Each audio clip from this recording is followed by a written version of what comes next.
My name is Linda, and I'm a 38-year-old housewife working part-time. My daughter Hannah graduated from college last year and has since moved out, so now I live with my 50-year-old husband, Jack.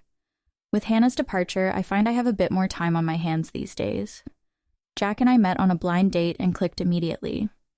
Our relationship progressed quickly, and we were married not long after. We were soon blessed with a daughter. Even though it was my first experience with parenting, I was determined to give it my all. I left my job to become a full-time stay-at-home mom, handling all the housework and childcare on my own. Jack, however, wasn't supportive. When he finished work early, he would go out drinking, and on his days off, he preferred to entertain himself elsewhere. If he wasn't out, he'd simply lounge around in his room. His attitude was dismissive, as if housewives had an easy life and enjoyed living without contributing. His outdated perspective on my role often left me frustrated. I've considered divorce, of course, but I hesitated. I didn't want to end our marriage just because he was uncooperative and had a sharp tongue. I decided it would be better for my daughter if both parents stayed together, so I adjusted my perspective. I resolved to raise her on my own terms, relying on my husband only for his paycheck. This approach worked for a while, but things took a turn when my daughter started middle school. My husband began siphoning money from our household funds, claiming it was for company expenses or business entertainment. This resulted in considerable financial strain on the family. To help alleviate the pressure, I took on a part-time job. Despite my efforts, my husband continued to complain about everything. He belittled my work, dismissing it as insignificant because I was just a part-timer, and implied that any work a woman did was inherently easy. His lack of respect for women in general was clear. Though I maintained a facade of compliance, I silently planned to get my revenge. One cold winter night, the house phone rang. I answered to find it was my uncle on the other end. My mother's brother called to tell me that she had been rushed to the hospital by ambulance and was in critical condition. He gave me the name of the hospital, and I quickly prepared to leave. I woke up my husband, urging him to get the car ready so we could drive there. Since my father passed away a few years ago, my mother had been living alone. My father had been a strong, dependable man, and I cherished the memories of my mother smiling beside him. Even after his death, it felt like he was still there in spirit, watching over her. Now faced with the possibility of losing my mother, I found it hard to believe. As I sat in the passenger seat, I prayed fervently for her to hold on. When we finally arrived at the hospital, my uncle and some other relatives were already there waiting anxiously. According to what I hear, my mother had suddenly woken up in the middle of the night with severe chest pains. Torn about whether to call an ambulance, she first reached out to my uncle. After he strongly urged her to seek help, she finally called for an ambulance. My uncle, who lived nearby, quickly went to her house and accompanied her to the emergency room. He informed me of her situation as soon as he knew where they were taking her. I am deeply grateful to my uncle for his swift and compassionate assistance. When I arrived at the hospital, I found my mother unconscious in her bed. Unable to speak to her, I called out to her, but there was no response. The doctor who examined her explained that her condition was critical and it would be some time before we could know more. My relatives and I gathered around, calling out to her and offering words of encouragement. Amidst this, we began discussing the arrangements that would need to be made. Suddenly, I heard a voice of frustration. It was my husband complaining loudly. It's finally over. You woke me up in the middle of the night and wasted my time. Let's just go home," he said. It was my husband's voice I heard, and when I looked over, I saw him sitting in the corner of the room, clearly frustrated. In the midst of my worry for my mother, I had forgotten he was there. I turned to him and said, "Please go home. You don't need to stay." Though my mother was unconscious, I worried that she might hear his harsh words. I didn't want him to add any more distress to the situation. Ignoring my plea, he grumbled loudly. "So she made me waste my time for what? She doesn't even have much money to leave behind. She was just a useless old hack until the end, wasn't she?" His words were hurtful and deeply disrespectful. After he left, my relatives who had been worried about me gathered around. I took a deep breath, calmed myself, and thanked them for their support. I assured them I was all right and that I had decided to divorce him. I returned home just as my husband was leaving for work, feeling a mix of relief and resolve. I immediately packed a box with clothes and essentials and delivered it to my uncle's house before leaving home with my personal belongings. To be honest, I had been secretly planning to divorce my husband when he reached retirement age in a few years. However, his callous comments at the hospital made me speed up my decision. I couldn't bear to live under the same roof as someone who would speak so disrespectfully about my mother. For the time being, I took a room at a business hotel and reached out to the lawyer I had been consulting. That night, my husband called my cell phone. "Hey, what's going on at home? Your mom's still in the hospital, right? You don't have to take care of her, do you? The funeral isn't even set yet. Why don't you come home and cook dinner?"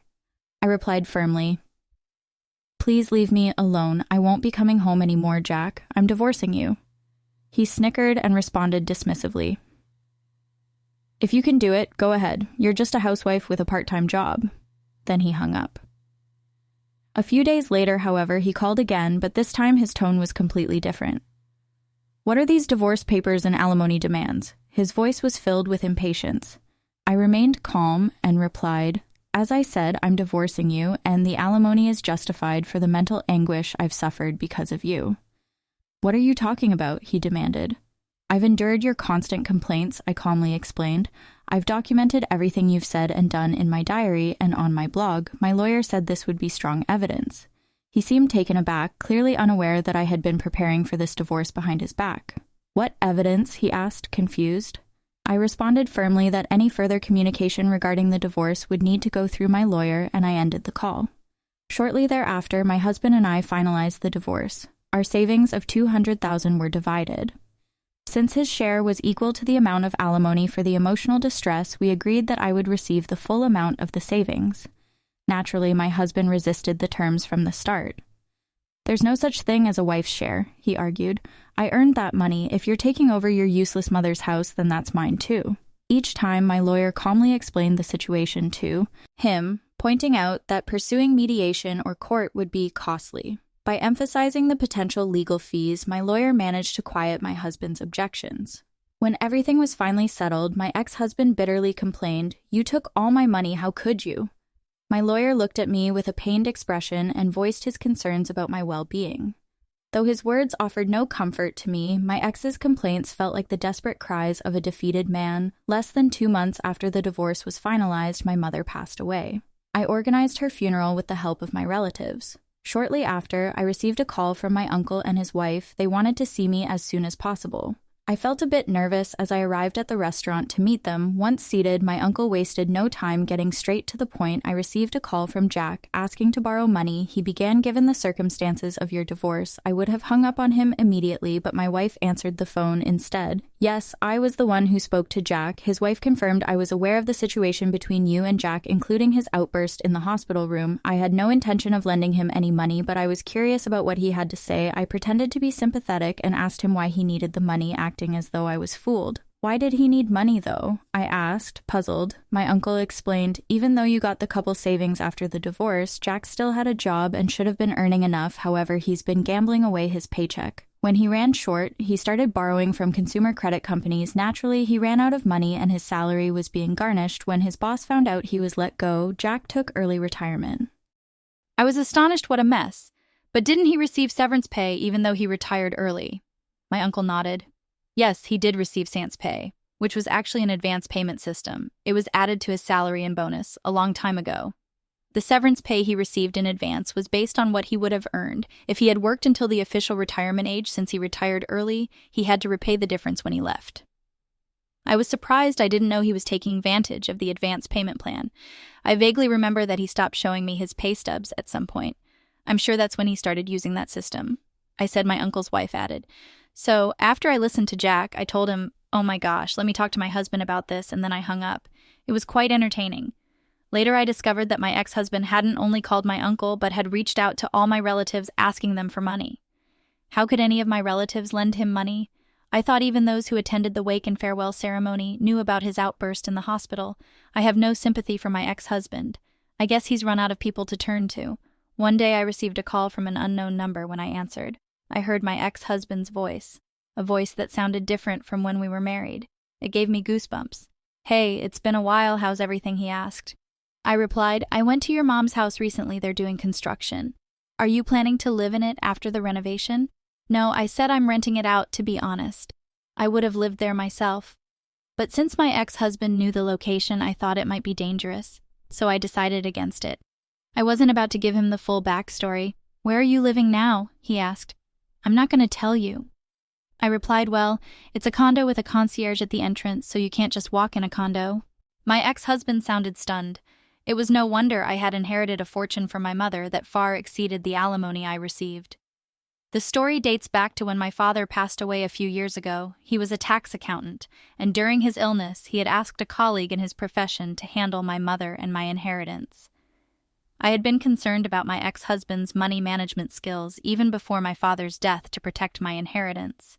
I had offered to disinherit my mother and claim my father's large estate without my ex-husband's knowledge. When my ex-husband inquired about my father's inheritance, I lied, telling him that it was negative due to the mortgage on the house and that I had renounced it. He seemed easily convinced and stopped asking about it. Now, having inherited everything from my mother, my assets were secure from him due to our divorce. My mother was a modest woman who preferred high-quality, simple clothing that lasted. I believe my ex-husband assumed she was poor and had no idea about my financial situation or my plans. I had no intention of informing him. He continued, "If you can afford a condo, why don't you lend me some money after all?" "Linda, we even had a child together," I replied firmly. "The only thing I'm grateful for is that I met Hannah. But that's all you left me to raise her alone, and always looked down on me. The time we spent together was unbearable. Do you really think I would help you?" He persisted. "Let's put the past behind us and get back together." "Absolutely not," I said. "Besides, you're a full-time employee, right? You must be earning well, compared to a part-timer like me, and if you work for a few more years, you'll get a retirement bonus, won't you?" I added firmly. "If you're getting a retirement bonus, you'd better use it wisely." "Well then, goodbye." I finished my point and hung up, pretending not to know about his financial trouble. I felt ashamed of having been married to him and blocked his number to prevent any more calls. About 6 months later, my daughter Hannah came to stay with me as she admired my new place, which felt a bit too spacious for just one person. She said, "Mom, I love your new place. I wish I could live in a house like this someday." I replied, "Your place is nice too. You said you liked it, that's true, but I can't afford a rent like this with my salary," she admitted, taking a sip of her after-dinner coffee and smiling. Seeing her smile brought me a sense of peace. My ex-husband was rarely mentioned between us. "Mom," Hannah said, "actually, there's someone I'd like you to meet." "Oh, really? You have a boyfriend?" I asked, intrigued. "What's he like?" "Well, don't laugh," she said with a chuckle, "but he's a tax attorney." I laughed. "A tax attorney? How interesting, there's more." Hannah continued one day, "I found a book on his bookshelf by the same author Grandpa used to read. I thought it was fate." I smiled warmly. What a lovely coincidence. Grandpa would be so pleased. Hannah blushed slightly. I looked forward to the day when I would see her future husband standing beside her, sharing in her happiness.